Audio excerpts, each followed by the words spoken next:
Salut, c'est Jessica de Yoga pour la fibromyalgie et je suis de retour pour un Facebook Live.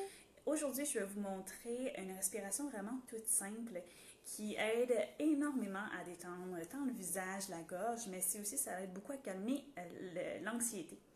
Donc, une des façons de calmer l'anxiété, c'est de faire du bruit, de faire du son. C'est pas pour rien qu'on dit si tu as peur, si tu te sens nerveux, chante.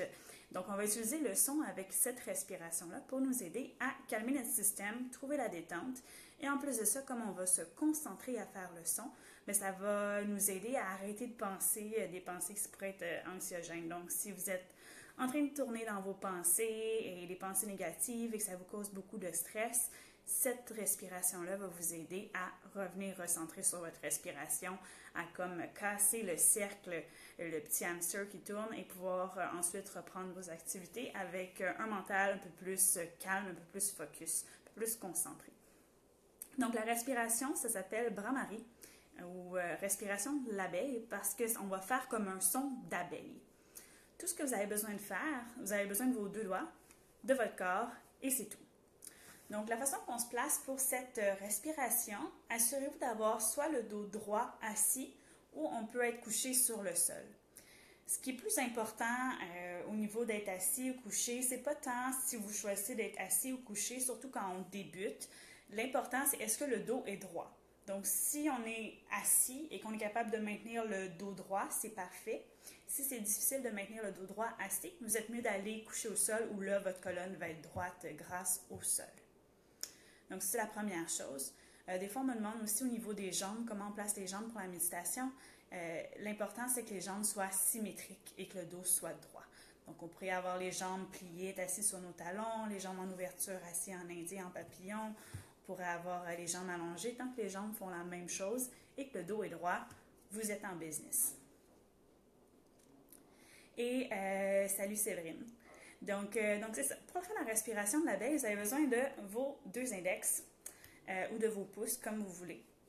Et la première chose qu'on va faire, c'est qu'on va venir bloquer nos canaux auditifs. Ce qui va faire qu'on va vraiment plus ressentir le buzz, donc la respiration de l'abeille, le son dans notre tête. Donc, je vous le démontre. Je mets mes doigts dans mes oreilles et je vous conseille de ne pas le faire tout de suite avec moi, sinon vous n'allez pas m'entendre dans mes explications. Donc moi, c'est pas grave, je vous lis, mais faites-le pas tout de suite, bouchez vos oreilles. Donc on bouche les oreilles pour vraiment faire comme si on avait des petits tampons d'oreilles, donc on a vraiment bloqué le son. Et ensuite, ça va être super simple. On va inspirer par le nez. On va expirer par le nez, mais quand on va expirer, on va faire le son de l'abeille et on va se concentrer à ressentir cette vibration-là. Donc, on va le sentir dans les sinus, on va le sentir dans la gorge, la vibration, on va faire bouger doucement les tissus, ce qui va nous aider à nous relaxer. Donc, ça a l'air de ça. On inspire pleinement.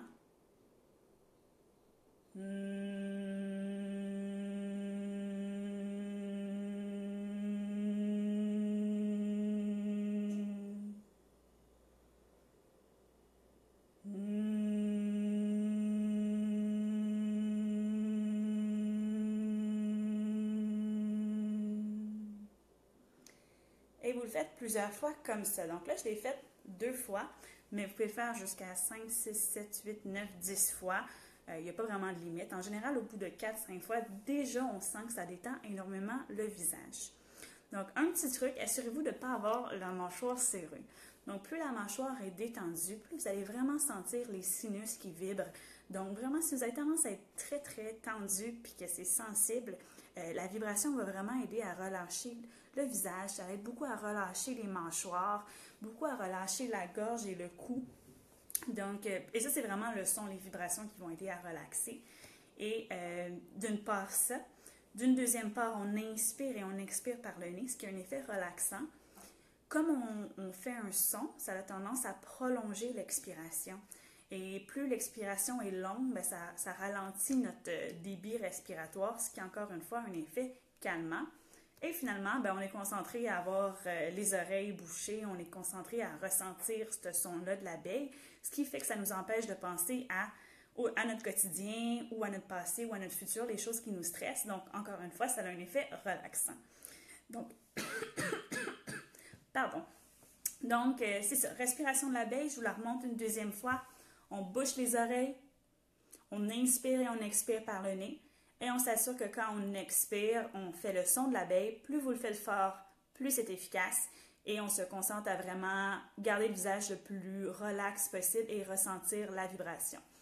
Donc, je le refais avec vous. Vous pouvez vous boucher les oreilles et le faire avec moi si vous le désirez. Comme ça, si vous le pratiquez avec moi, on va pouvoir ensuite observer si vous avez des questions et je vais pouvoir y répondre. Donc, tout le monde ensemble, si vous êtes au travail, je suis désolée, vous allez avoir l'air un peu idiot de vous boucher les oreilles comme ça. Mais c'est pas grave, on le fait pour le bien de la cause puis de bien ressentir la méditation. La pranayama, pardon, la respiration. Donc, oreilles bouchées. On va faire 3 répétitions. Donc, on inspire pleinement par le nez.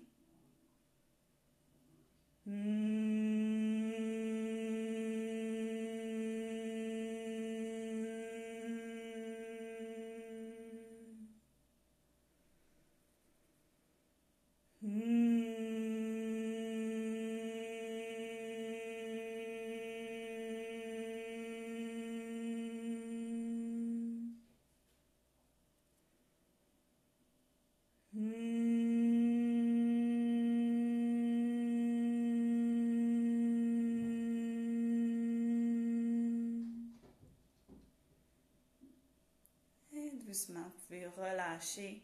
Prenez quelques instants, juste observer comment vous vous sentez après avoir fait la respiration de l'abeille. Donc, on le voit, je ne sais pas si vous remarquez, mais moi, je suis déjà en train de parler moins vite et d'être moins... Donc, déjà, il y a un effet sur mon énergie. Je suis un peu plus calme, un peu plus posée. Quand je vous parle, je deviens très excitée de partager avec vous le yoga, mais quand je fais cette méditation-là, ça aide à être un peu plus posée, un peu plus centrée. Vous pouvez sentir aussi dans le visage, on dirait vraiment que c'est plus mou. Donc, au lieu de sentir qu'on est stiff, qu'on est coincé, tendu, on sent vraiment qu'il y a un peu plus de lousse, un petit peu plus détendu au niveau du visage. Et le visage, c'est vraiment une des parties du corps qui retient beaucoup de tension. Pensez-y, avec les émotions, on va beaucoup utiliser notre visage. Surtout si on est contrarié, on est stressé, on va avoir tendance à froncer les sourcils et être vraiment tendu. Donc, c'est le genre de respiration qui va vous aider à relâcher les muscles du visage, à détendre, puisqu'on le sait tous, quand on se dit détends-toi, ça ne fonctionne pas nécessairement. Même chose si on se dit relâche tes muscles du visage, ça peut être difficile. Par contre, avec cette respiration-là, donc le Brahmari, respiration de l'abeille, c'est comme une façon de détourner, d'avoir cet effet-là de relâcher le visage sans que ce soit compliqué, c'est très simple. Donc, je vous invite à faire cette respiration-là, à m'en donner des nouvelles. Et si vous aimez ça, ce genre d'exercice-là, ben faites-moi signe. Il y en a des tonnes et des tonnes des pranayama. Donc, si vous aimez ça, je peux vous en montrer d'autres. Et si vous avez des parties du corps que vous voudriez avoir des exercices ou pour des situations X, n'hésitez pas à me faire des demandes spéciales et je vais les prendre en note pour les prochains Facebook Live. En yoga, il y a tellement de postures qu'on a beaucoup de choix, mais des fois, quand on a trop de choix, on ne sait pas quoi montrer. Donc, quand vous me dites ce que vous aimez, ben moi, c'est facile, je peux dire, ah, OK, bon, mais les respirations, quel type de respiration, là, je vais dans tout ce que je connais, ça m'aide à m'enligner, sinon, c'est comme beaucoup trop de choix, qu'est-ce que je montre, qu'est-ce que je parle. Donc, je prends vos suggestions, je prends vos questions. Comme toujours, écrivez-moi en commentaire. Si vous avez aimé, que vous trouvez ça intéressant, je vous invite à partager la vidéo avec quelqu'un peut-être qui aurait besoin de se détendre un peu ou qui a besoin de petits trucs pour se relaxer. Et si vous avez des questions, comme toujours, commentaires, inbox ou info@yogafibromialgie.com. Donc, j'ai Laurie qui dit « C'est trop cool comme exercice, j'en veux bien d'autres. » Ah, super! Donc, oui, moi aussi, j'aime ça, des petits exercices comme ça qui prennent comme littéralement 30 secondes puis qui ont un aussi gros effet sur notre système nerveux. Je trouve ça génial, surtout que ça peut bien se glisser rapidement. Donc, parfait, je le prends en note et j'en ai plein d'autres des pranayama, fait que je peux vous en montrer pour la prochaine année. Donc, super! Ben, je vous remercie d'avoir été là en direct et on se voit lundi prochain pour un autre direct. Bye bye!